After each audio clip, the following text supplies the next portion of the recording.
Queridos irmãos, queridas irmãs, então dando sequência a esse número 195, Nosso Lar, Chico Xavier, capítulo 36, e o tema, o sonho. Esse capítulo aqui é muito importante. Por que ele é importante? Porque neste capítulo aqui, narra o sonho que André teve com a mãe dele. Mas quem vive no plano espiritual sonha também, Luiz. Vamos para a história aqui, né? Para nós entendermos melhor, né? Porque não adianta eu falar antes da história aqui, né? Prosseguiram os serviços incessantemente. Enfermos exigindo cuidado, perturbados reclamando dedicação. Ao cair da noite, já me sentia integrado no mecanismo dos passes, aplicando-os aos necessitados de toda sorte. Então veja bem, um dia de trabalho e uma noite de trabalho, André já estava aplicando passes de energia naqueles pacientes perturbados, né? Naqueles enfermos.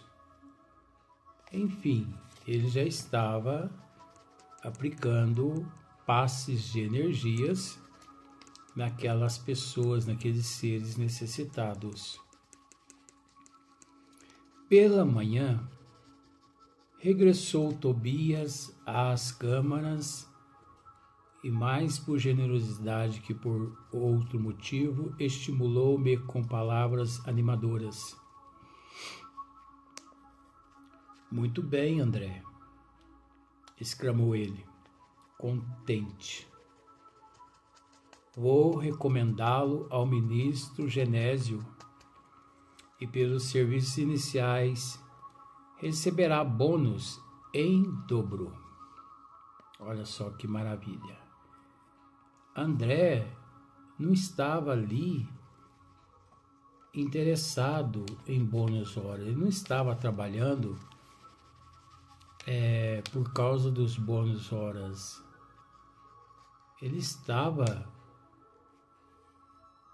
procurando ser útil à colônia Nosso Lar, que o abrigara há alguns anos antes.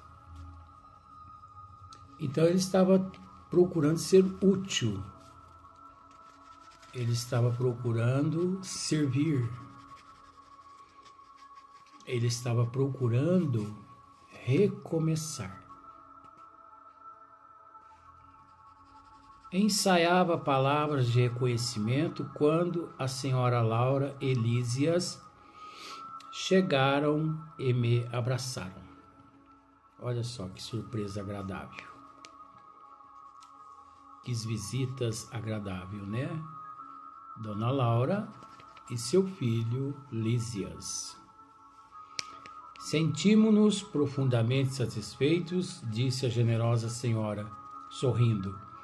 Acompanhei-o em espírito durante a noite e sua estreia no trabalho é motivo de justa alegria em nosso círculo doméstico. Disputei a satisfação de levar a notícia ao ministro Clarencio, que me recomendou cumprimentasse a você em nome dele. Olha só, Dona Laura já havia levado ao conhecimento do ministro Clarencio e, por vezes, eles estavam todos satisfeitos, felizes com as atitudes nobres de André no dia anterior e na noite que passara. Trocaram observações afetuosas com Tobias e Narcisa.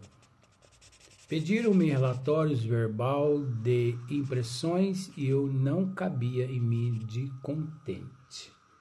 Olha que maravilha. Seria o mesmo que, por exemplo,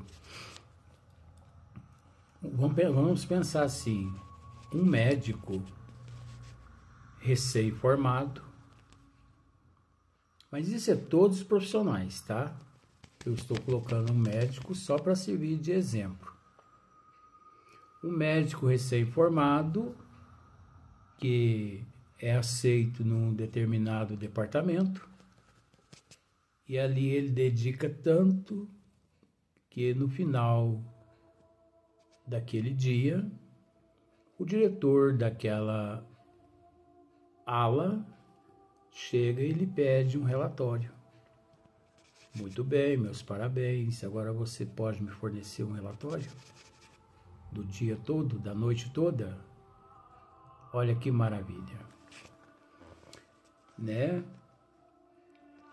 Minhas alegrias sublimes, porém, reservavam-se para depois. Nada obstante o convite amável da genitora de Lísias para que voltasse à casa por descansar.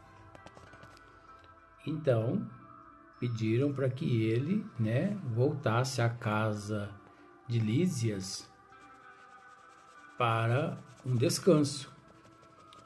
Tobias pôs à minha disposição um apartamento de repouso ao lado das câmaras de retificação. É mesmo. E aconselhou-me algum descanso. De fato, sentia grande necessidade do sono. Narcisa preparou meu leito com desvelos de irmã.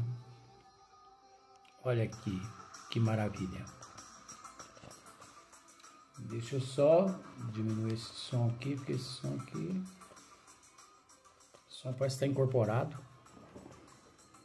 Recolhido ao quarto confortável e espaçoso,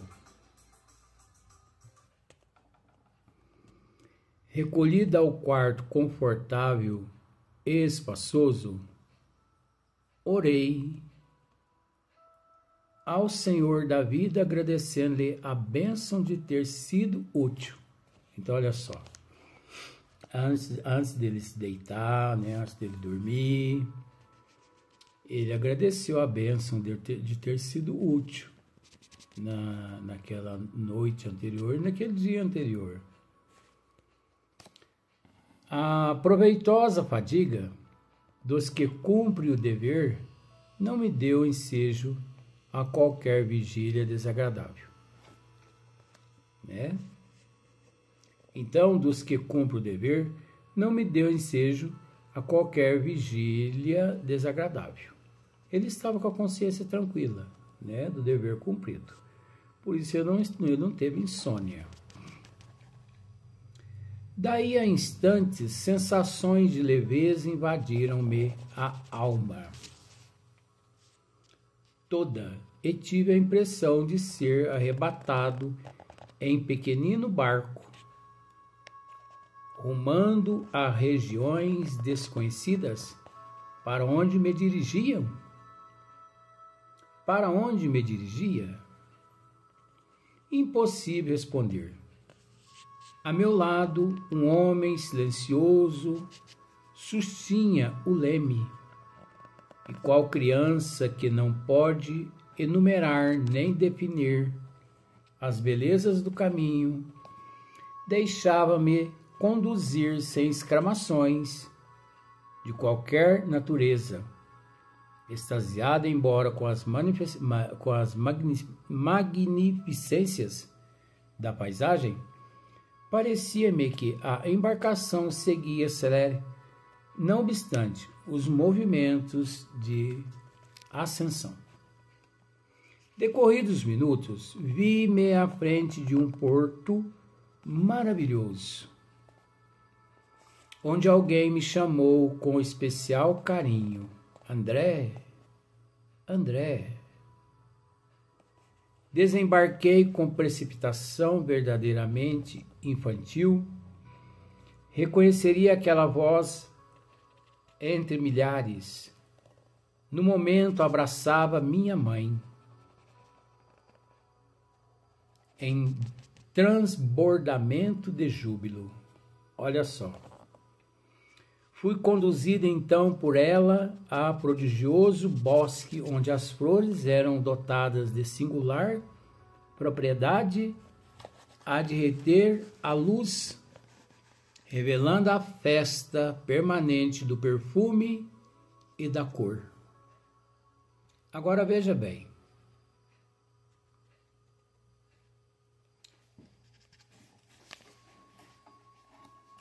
Você se lembra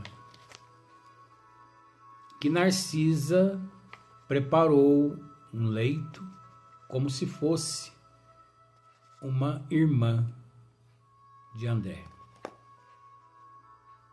Preparou o leito, preparou um apartamento ali ao lado daquela câmara de retificação. Ele agradeceu, né, o Criador por ele ter sido útil, por ele ter tido a oportunidade de trabalho. E ele se deita. E de repente, ele sente que está dentro de um barco movido por um remo, né? Aqueles barcos a remo. E um senhor remava. E ele ali naquele frenesi dele, naquela emoção dele,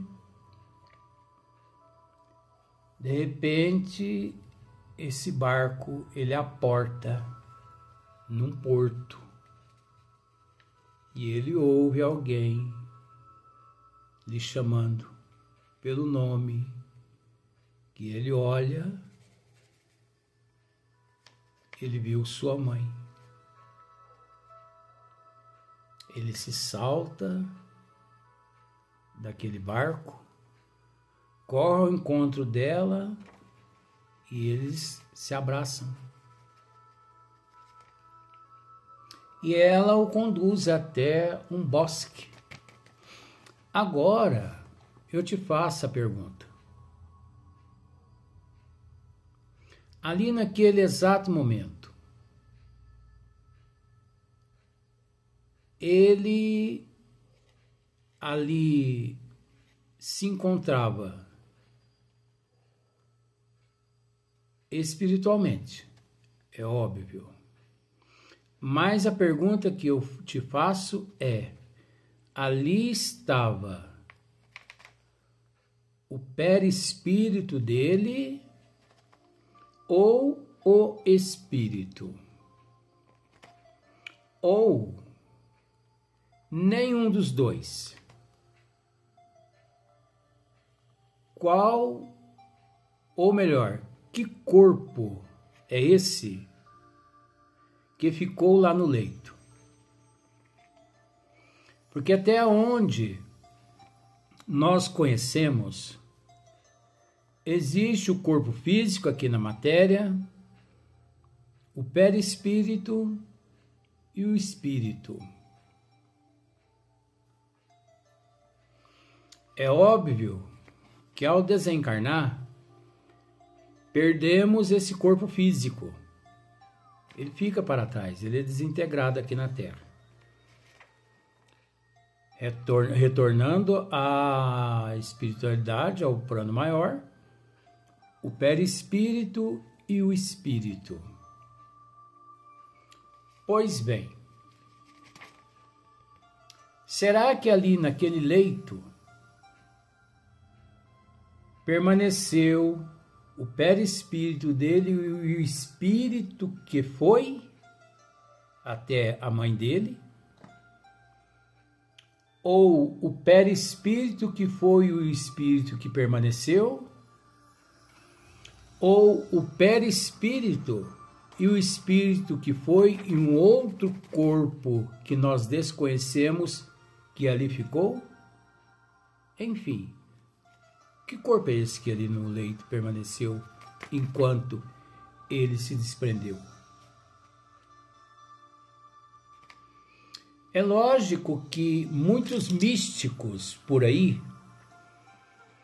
eles criaram por conta própria diversos corpos,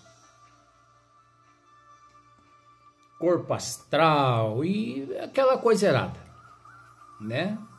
Eu não vou nem citar nomes aqui. Agora, uma coisa eu posso te dizer, que ali no leito não ficou nem o perispírito nem o espírito, e sim outros corpos que nós desconhecemos, no plural, outros que nós desconhecemos, que não tem nada a ver com esses corpos da mitologia aqui na Terra, não. Porque tem muitos espíritas que são místicos.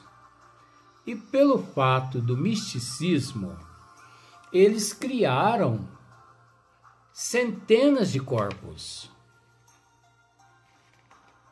Veja bem, nós aqui, nós não admitimos esses termos criados pelos místicos, termos. Mas nós admitimos corpos. Nós admitimos plural. Porque é preciso entender que nós não somos compostos apenas de corpo físico, perispírito e espírito. Não. Somos, sim, enquanto nos encontramos aqui na Terra, no nível que nós nos encontramos. Mas uma vez que nós evoluímos, nós acessamos outros corpos condizente à nossa evolução, condizente às outras dimensões. Então nós somos compostos de vários corpos que se interagem nas dimensões todas, de acordo com a nossa evolução. Ah, Luiz, mas o que ficou ali no leito ali é o corpo astral. Eu não vou dizer nada. A única coisa que eu posso dizer é que ali não ficou perispírito e espírito, e sim outros corpos. Então, André junto com a mãe dele, revelando a festa permanente do perfume, da cor, tapetes dourados e luminosos estendiam-se dessa maneira sobre as grandes árvores sussurrantes ao vento. Minhas impressões de felicidade e paz eram inexcedíveis. O sonho não era propriamente qual se verificara, ou melhor, voltando, qual se verifica na Terra.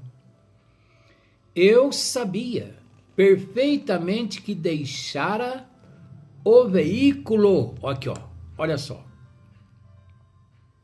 Eu sabia perfeitamente que deixara o veículo inferior no apartamento das câmaras de retificação em nosso lar.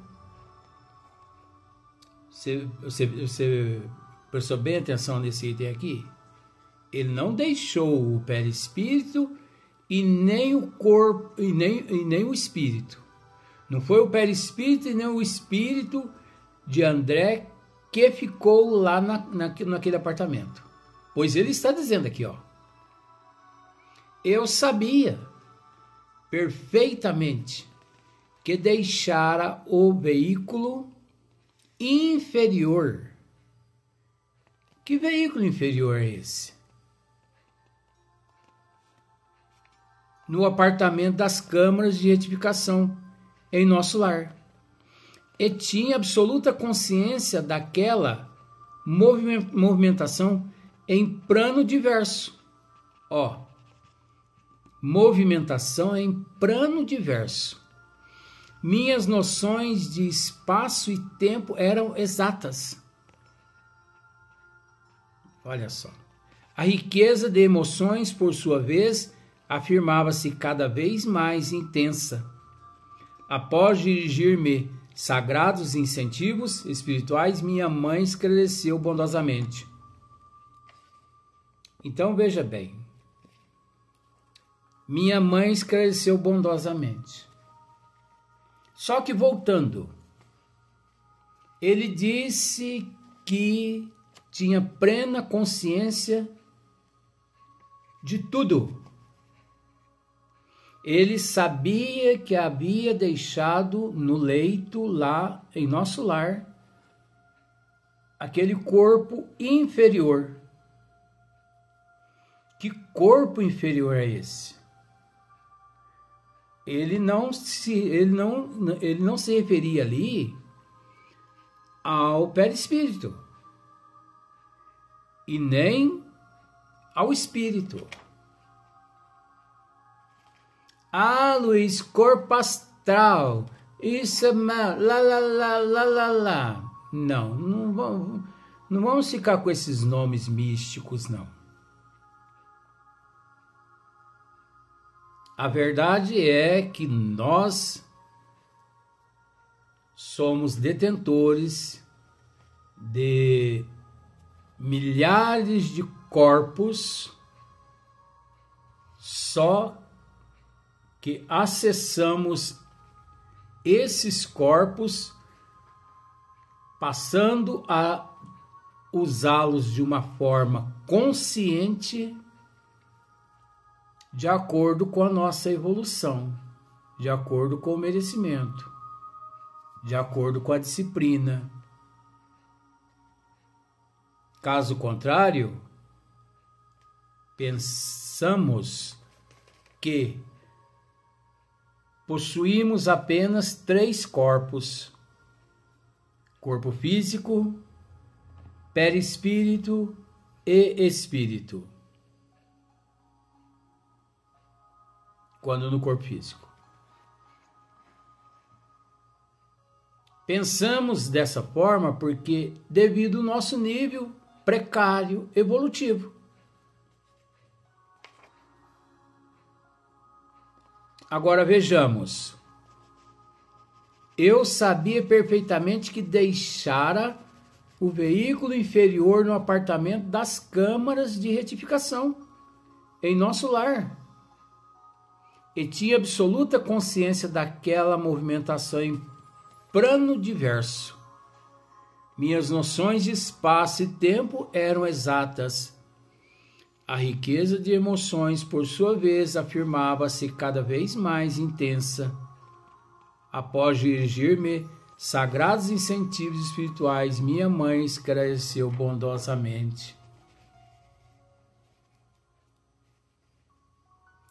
Não pode ser o perispírito que ficou lá no leito.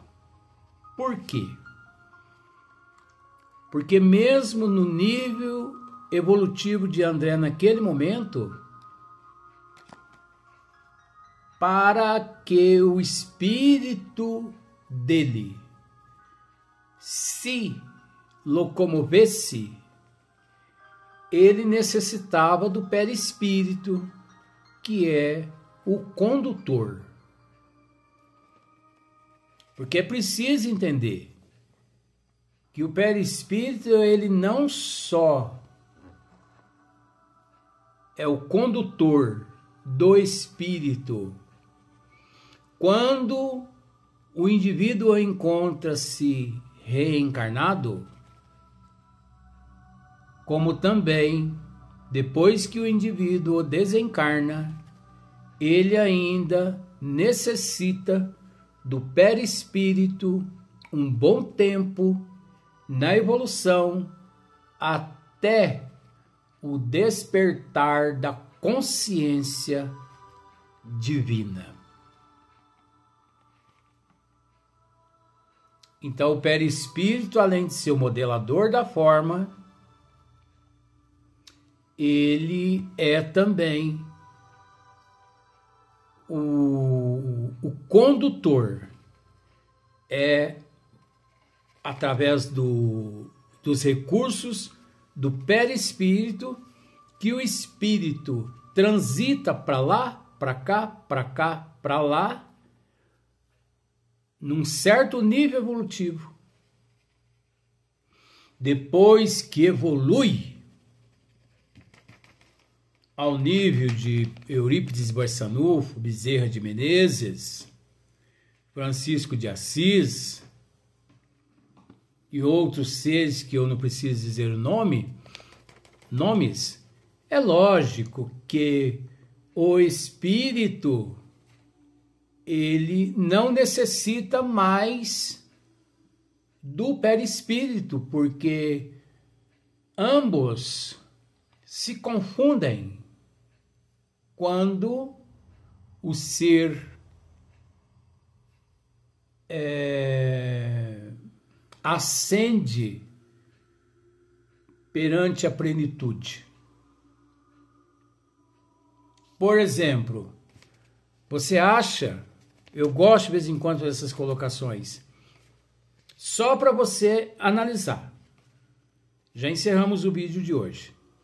Você acha que Jesus, você acha que Mãe Santíssima, você acha que Deus, não vou por Deus não, você acha que Jesus e Mãe Santíssima, você acha que esses seres, eles possuem perispírito e eles dependem do perispírito até hoje? Fica a interrogação no ar. Eu acredito que você vai dizer assim, vai pensar assim, não, Jesus, Mãe Santíssima, não tem mais perispírito. Aí se você pensar desse jeito, por esse lado, eu vou te dizer assim, ó, meus parabéns, conseguiu raciocinar. Até o próximo vídeo, onde nós vamos, no próximo vídeo, ouvir, né, o esclarecimento da mãe de André, por estar recebendo ele ali na dimensão onde ela se encontra, porque ele foi até ela. Agora foi o contrário. A primeira vez, ela que foi até ele lá em nosso lar. Agora, ele é que foi até ela. Olha que maravilha. Até o próximo vídeo.